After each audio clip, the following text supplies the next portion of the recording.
Gokulam jeweller diamonds కి 5,000 offer, electric bike గెలుపొందే గొప్ప అవకాశం.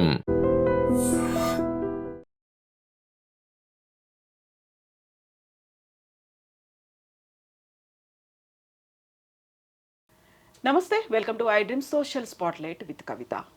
మేఘాలయలో రాజా రఘువంశీ హత్య తర్వాత హనీమూన్ ట్రాప్ అనే ఒక అంశం వెలుగులోకి వచ్చింది. అందులో భార్య సోనమే డబ్బులిచ్చి మరీ లవర్ని ఎంకరేజ్ చేసింది, కొంతమంది కిరాయి హంతకుల్ని పెట్టుకొని చంపించింది అని తెలిసిన తర్వాత ఇప్పుడు సరికొత్తగా విభిన్నమైనటువంటి అంశాలు కూడా తెర మీదకి వస్తున్నాయి. ఒక్కొక్కటిగా పోలీసులు రివీల్ చేస్తున్నప్పుడు సోనం చివరికైతే కన్ఫెస్ అయింది, తనే హత్య చేయించినట్టుగా చెప్పింది. యాక్చువల్గా ఇందులో తప్పు ఎవరిది కనిపిస్తోంది? ఏ కోణంలో ఈ హోల్ ఎపిసోడ్ని చూడాల్సినటువంటి అవసరం ఉంది? మనతో పాటుగా ఉన్నారు సోషల్ యాక్టివిస్ట్ కృష్ణకుమారి గారు. అమ్మ నమస్కారం. నమస్తే. ఇంత ఇన్సిడెంట్ జరిగింది, ఒక పెళ్లి తర్వాత హనీమూన్, ఆ తర్వాత హత్య, ఇవన్నీ అనుకున్నారు. ఆ తర్వాత వెలుగులోకి వచ్చింది, లేదు తనకు ఒక లవర్ ఉన్నాడు, తనే చేయించింది అనేది. మొన్నటిదాకా తను యాక్సెప్ట్ చేయలేదు, ఇంకెవరో దొంగతనం చేయడానికి వచ్చారు. ఏవో బోల్డ్ అన్ని కథలు వచ్చాయి. మధ్యప్రదేశ్ నుంచి మేఘాలయ నుంచి ఉత్తరప్రదేశ్, తర్వాత ఒక్కొక్కటిగా బయటకు వస్తున్నాయి. మొత్తంగా చూస్తే అసలు బీజం అనేది ఎక్కడుందనిపిస్తుందమ్మా మీకు? ఆ కుటుంబంలోనే ఉందనిపిస్తుంది. ఇప్పుడు ఆమెకి ఒక లవర్ ఉన్నాడనేది బయటకు వచ్చింది. ఈ లవర్ ఉన్న విషయం ఇంట్లో వాళ్ళకి చెప్పుండదా ఈ అమ్మాయి? చెప్తే అతను మన కులం కాదనో, మన అంతస్తు కాదనో, మన దగ్గర పనిచేసేవాడనో, మన సరితూగేవాడు కాదు అని ఆ అమ్మాయి నోరు మూయించి ఆ అమ్మాయికి పెళ్లి చేశారు. అలా కాకుండా ఆ అమ్మాయిని కన్విన్స్ చేసి పూర్తిగా ఆ అమ్మాయి పెళ్లి చేసుకోవడానికి సిద్ధమైంది అనుకున్నప్పుడే ఈ పెళ్లి చేసుంటే బాగుండుండేది.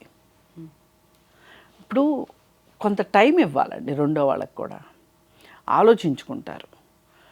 ఈలోపు ఎక్కడ వెళ్ళిపోయి పెళ్లి చేసేసుకుంటుందో అనే ఒక భయంలో వీళ్ళు పెళ్లి చేసేస్తే అన్నీ సర్దుబాటు అయిపోతాయి అనుకుని పెళ్లి చేశారు. అది కరెక్ట్ కాదు. ఆ అమ్మాయి మనసులో ఇంకొకరు ఉన్నారు అన్నప్పుడు అతనికి ఇచ్చి మీరు పెళ్లి చేయదలుచుకోనప్పుడు, తమకంటే ఆ అమ్మాయి కంటే 5,000 చిన్నవాడు, నాకు ఎందుకో ఇది నమ్మబుద్ధి కావట్లా ఈ స్టోరీ.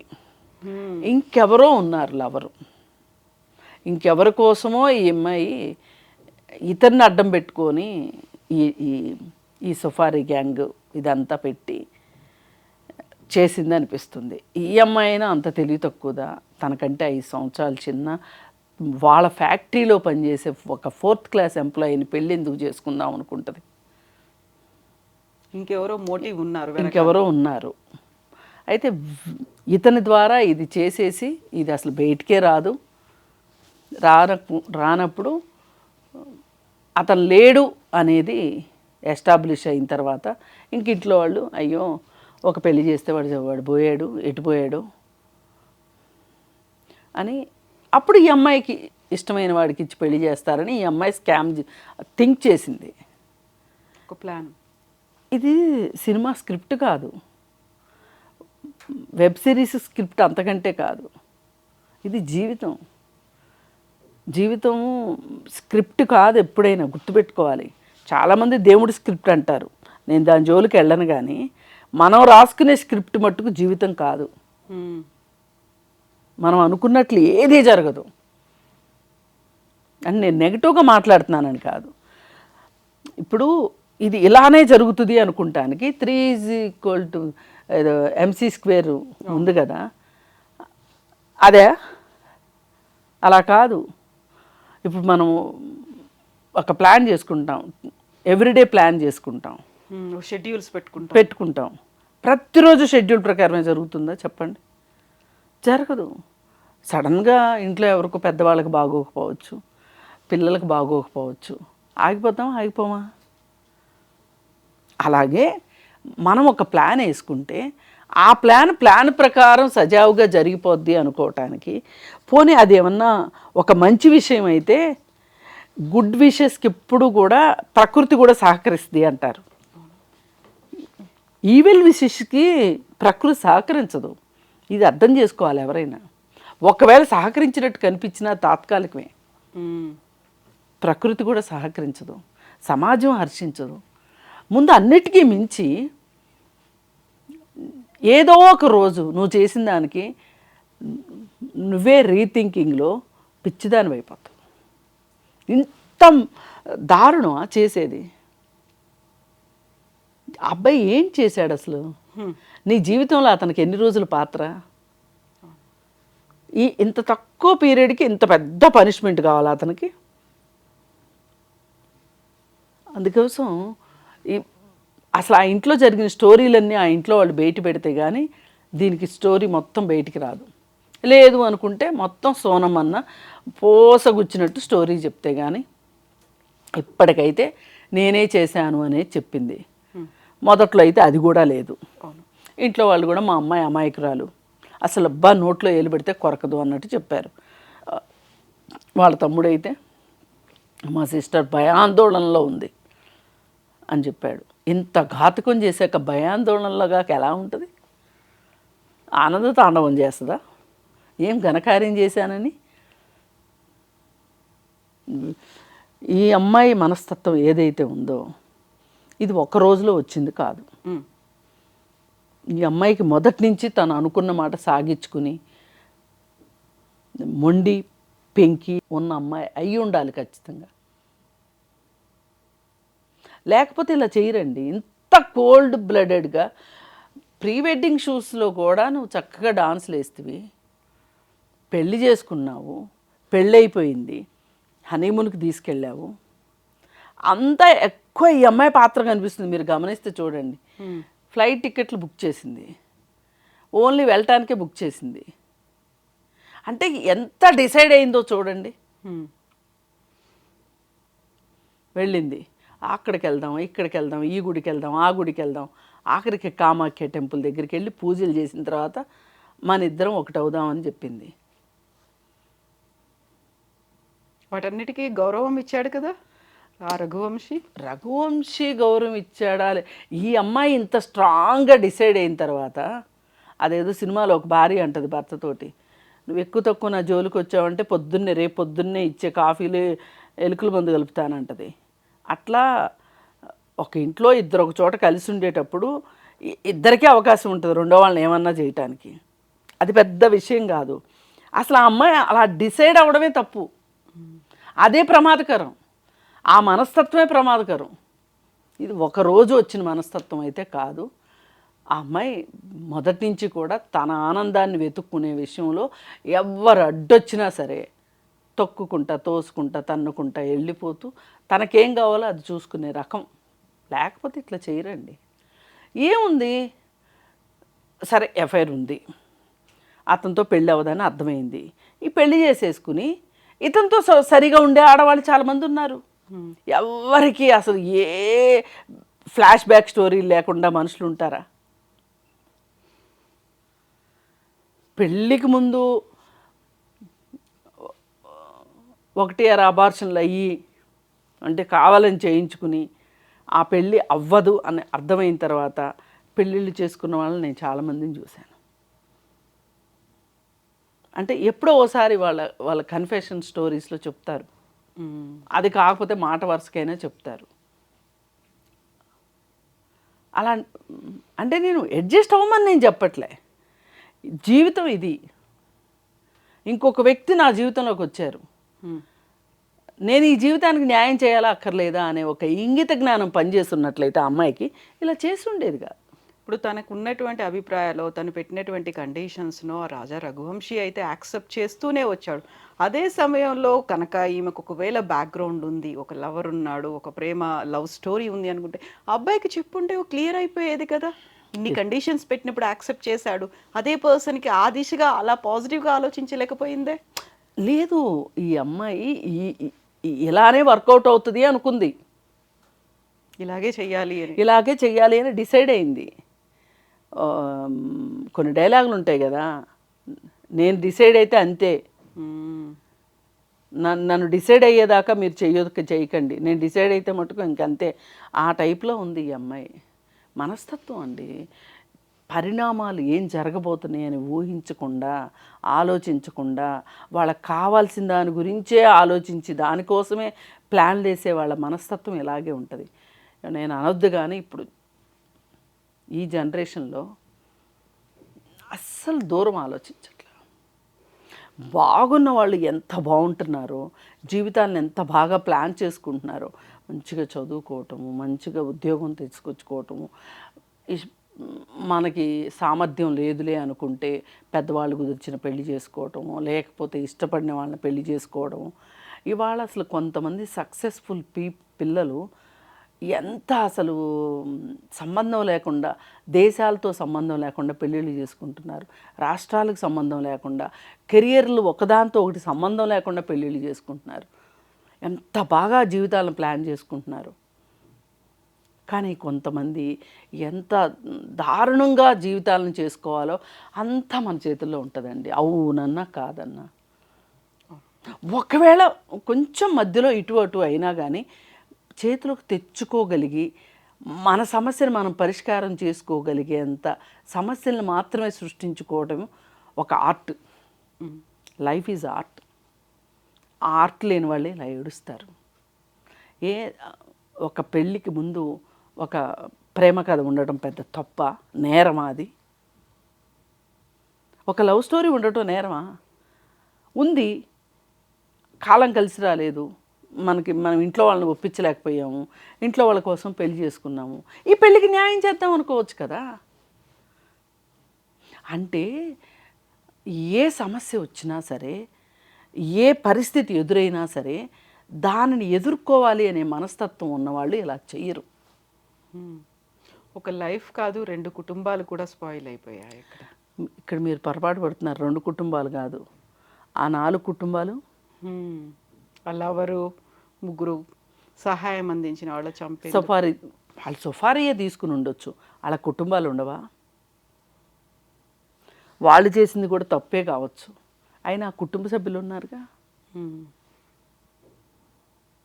ఎంతమందికి చుట్టారు ఇది? అది కూడా వాళ్ళు హత్యకు ఒప్పుకోకపోతూ ఉంటే డబ్బులు పెంచింది, వాళ్ళని కూడా ఫోర్స్ చేసింది అనేటువంటి మాటలు. ఇప్పటిదాకా 50,000 అన్నారు. నేనైతే నమ్మలే. 50,000 కోసం ఎవడు చేస్తాడు? ఇవాళ 50,000 కోసం ఏళ్ళు తీయమంటే కూడా తీయని వాళ్ళు ఉన్నారు. బట్ ఇంకొక కొత్త పేరు వచ్చింది, జితేంద్ర రఘువంశీ అని. 20 లక్షల వరకు అయింది అని, ఆయన దగ్గర నుంచి ట్రాన్సాక్షన్స్ అయ్యాయి అనే మాట కూడా. అన్నీ వస్తాయండి. ఇవాళ ఏది మన జీవితం మనది కాదు. మన ఇంట్లో మనమున్నా మనల్ని గమనించే వాళ్ళు ఇంకొకళ్ళు ఉన్నారు. టెక్నాలజీ అది, మనుషులు కాకపోవచ్చు. టెక్నాలజీ చేతిలో మనం అందరం బందీలమే. అన్నీ తెలిసిపోతాయి. మనం ఏ షాప్కి వెళ్ళాము, ఇవాళ రూపాయలతో పని తగ్గింది, అంతా డిజిటల్. ఫోను మొత్తం జాతకం బయటకు వచ్చేస్తుంది 5 నిమిషాల్లో. ఇప్పుడు మీ ఫోన్ డేటా నేను కనుక్కోలేకపోవచ్చు, కానీ ఒక పోలీస్ కనుక్కోగలరుగా, తెలుస్తుంది కదా. ఇప్పుడు మీరు లాక్ వేయచ్చు, మీ ఇంట్లో వాళ్ళు చూడలేకపోవచ్చు, కానీ ఏదైనా ఒక తేడా వస్తే పోలీస్ చూడగలరుగా. అది ఇప్పుడు మనం ఉన్నా మనం లేకపోయినా మన పేరు ఒక గౌరవప్రదంగా మన ముందో మన తర్వాతో ఒక గౌరవం ఉండాలి అనుకుంటే ఇలాంటి దుర్మార్గాలు, దారుణాలు చేయాల్సిన అవసరం లేదు. అలాంటి మెచ్యూరిటీ ఉంటే ఇలాంటి సంఘటనలు జరగవు. కానీ పెద్ద పెద్దవి ఆలోచించక్కర్లేదు. కానీ మనం ఒక చీమను చంపడానికి కూడా ఆలోచించే మనస్తత్వం ఉందనుకోండి, మనకి ఒక ప్రాణాన్ని తీయగలుగుతామా? ఆలోచిస్తామా లేదా? మొన్న నా ఫ్రెండు ఫేస్బుక్లో ఒక చిన్న స్టోరీ పెట్టింది. కొబ్బరి చెట్టుకి వేరు పురుగులు వస్తాయి.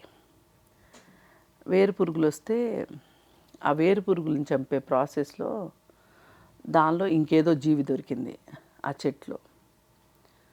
దాన్ని కూడా చంపేయమని చెప్తే అది అంత హానికరం కాదు, ముద్దుగా ఉంది, బుజ్జిగా ఉంది, నేను రోడ్డు బయట వదిలేసి వస్తాను అన్నాడంట ఆ కుర్రాడు.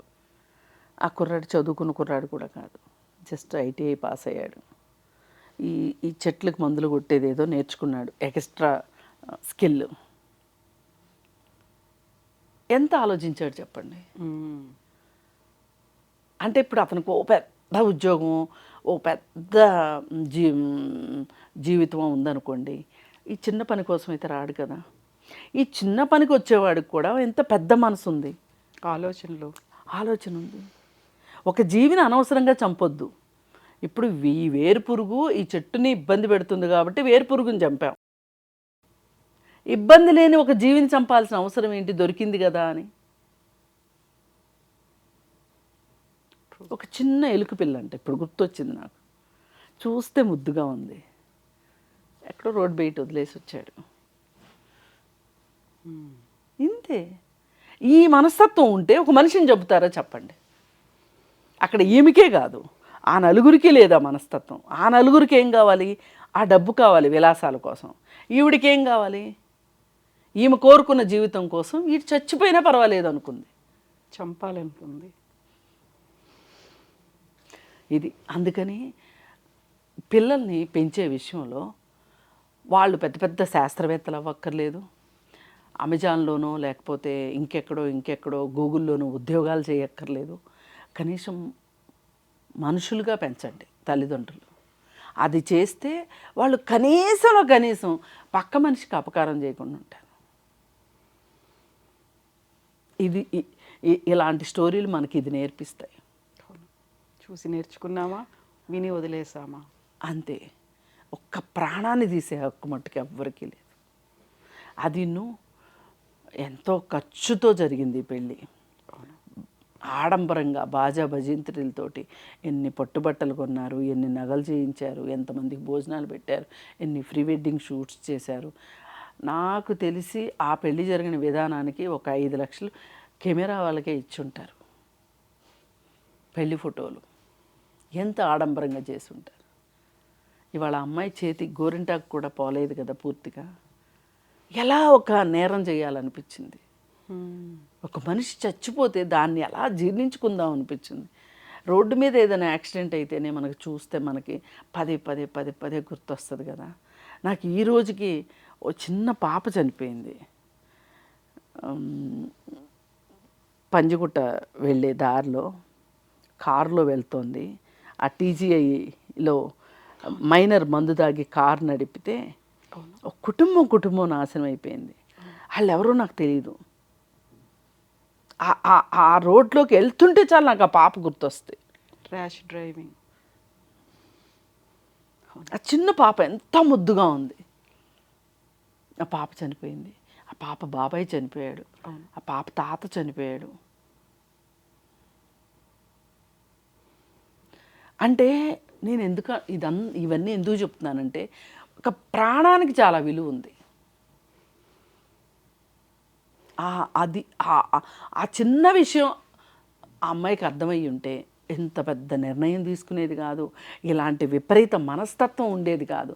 విపరీత మనస్తత్వం లేకుండా విపరీత పోకడలు రావు. ఇంకెవ్వరైనా సరే మీకు లవ్ స్టోరీలు ఉంటే నెగ్గించుకోగలిగితే నెగ్గించుకోండి. లేదు అనుకుంటే, తల్లిదండ్రులు కావాలే మీకు అనుకుంటే గనక, తల్లిదండ్రులు చెప్పిన మాట వినదలుచుకుంటే పెళ్ళిళ్ళు చేసుకునే పెళ్ళిళ్ళలో అడ్జస్ట్ అయిపోండి. ఇవాళ 1, 2 బ్రేకప్పులు లేని అమ్మాయిలు లేరు, 1, 2 బ్రేకప్పులు లేని అబ్బాయిలు లేరు. ఇది ఈరోజు వాస్తవం. కాబట్టి అదేదో పెద్ద భూమి బద్దలైపోయే విషయాలు కాదు. చక్కగా లేదంటారా? మీ ప్రేమ కోసమే మీరు ఉండాలి అనుకుంటారా? మీరు ఎదిరించి బతకండి. ఏం పెద్ద కష్టం కాదు. నీకు 25 ఏళ్ళు వచ్చినాయి, ఆ మాత్రం బతకలేవా? ఎందుకు బతకలేను అనుకున్నావు నువ్వు? ఈ ఆస్తులు లేకపోతే, ఈ అంతస్తులు లేకపోతే, ఈ కార్లు, ఈ ఇళ్ళు, ఈ నగలు లేకపోతే నువ్వు బతకలేను అనుకున్నావు. ఇవి కావాలి. ఇష్టమైన వాడు కావాలంటే రాదు. ఇక్కడే జరిగింది పొరపాటంతా, ఇక్కడే జరిగింది. ఈ తల్లిదండ్రులు నెగోషియేషన్స్ వీళ్ళ మధ్యలో తల్లిదండ్రులు గెలిచారని తల్లిదండ్రులు సంబరపడ్డారు. మీరెక్కడ గెలుస్తారు, నేనే గెలవాలి అని ఆ అమ్మాయి చివరికి కటకటాల పాలైంది. అందుకని దయచేసి నిలబెట్టుకోలేని ప్రేమల్లో మునిగి తేలకండి. నిజమైన ప్రేమ అయితే గనక కొన్నాళ్ళు వెయిట్ చేయండి. వెయిట్ చేసి వాడికి డబ్బులున్నా డబ్బులు లేకపోయినా, అంతస్తున్నా అంతస్తు లేకపోయినా వాడితో కలిసి బతకడానికి సిద్ధపడండి. అంతేగాని పెళ్లి పేరుతో మీ జీవితాల్లోకి వచ్చిన వాళ్ళని, ఇది ఆడవాళ్ళు చేసిన నేరమే, మగవాళ్ళు చేసిన నేరమే. ఎస్ అమ్మా, thank you so much. Thank you.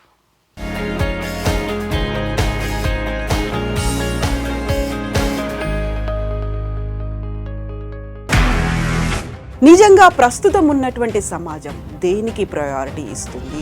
ఆర్థిక సంబంధాల చుట్టూ మాత్రమే తిరుగుతోంది. మళ్ళీ ఎన్నికలంగానే చాలా విరక్తి కలుగుతున్నాం. మంచి అనిపిస్తుంది కదా, లేడీస్ కూడా ఛాలెంజింగ్ జాబ్స్ చేసినప్పుడు చాలా బాగుంటది. ట్రాఫిక్ అసిస్టెంట్స్ గా నియమించిన ట్రాన్స్జెండర్స్ అందరితో సాల్యూట్ చేయించుకుంటున్నారు. ఫుడ్ డెలివరీ ఇవ్వటానికి వెళ్ళినటువంటి డెలివరీ బాయ్ అనిల్ పై కళ్ళ ముందు